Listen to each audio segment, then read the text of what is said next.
পর্দা করেন, হাত মোজা পা মোজা পরেন, কিন্তু হাই গায়রে মাহরাম মেনে চলেন না, দুর্ভোগ তাদের জন্য। এভাবে পর্দা করার পরও হাসর ময়দানে যদি দেখেন এতে করে পর্দার মেনটেন করে চলার পরও পর্দার কোনো সব আপনার আমল নামাই নাই, কেমন লাগবে সেদিন? পর্দা করার পরও যদি নিম্নোক্ত কাজগুলো করেন আপনার পর্দা কোনো মূল্য নেই বোন। এক, পর্দা করেন কিন্তু গায়রে মাহরাম না মেনে চাচাতো ভাই, মামাতো ভাই, খালাতো ভাই, খালু এদের সাথে বসে গল্প করেন, আপনার পর্দা কেটে গেল। দুই, পর্দা করেন কিন্তু মেসেঞ্জারে নন মাহরামে ভর্তি, তাদের সাথে দিনের পর দিন চ্যাট করছেন, আপনার পর্দা কেটে গেল। আপনি বলবেন প্রয়োজনে কথা বলেন, এটা শয়তানের ফাঁদ। আপনার অন্তত মনে হয় না একজন গায়রে মাহরামের সাথে আপনার প্রয়োজনীয়তা থাকতে পারে না। তিন, পর্দা করেন কিন্তু ছেলেদের সাথে মিষ্টি ভাষায় কথা বলেন, হাসি ঠাট্টা করেন, আপনার পর্দা কেটে গেল। আল্লাহ তাআলা ইরশাদ করেন, হে নারীগণ, তোমরা অন্য নারীদের মতো নও, যদি তোমরা তাকে অবলম্বন করো তবে পরপুরুষদের সাথে কোমল কণ্ঠে কথা বলো না, এতে করে যার অন্তরে ব্যতিক রয়েছে সে প্রলুব্ধ হয়, আর তোমরা নেসঙ্গত কথা বলবে।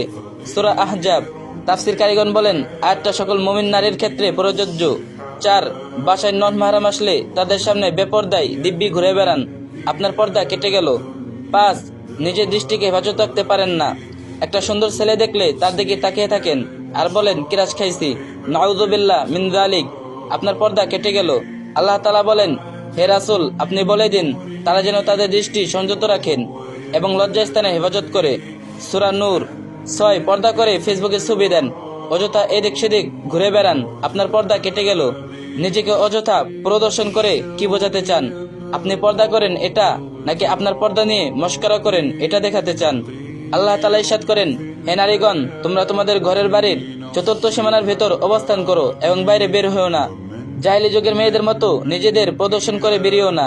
সূরা আহজাব আয়াত 33। 7, পর্দা করে বাইরে বের হওয়ার আগে চিন্তা করেন আপনাকে সুন্দর লাগছে কিনা।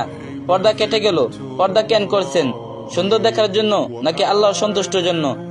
আল্লাহ তাআলা সকল বন্ধুদেরকে বোঝার তৌফিক দান করুন, আমিন। আর ভিডিও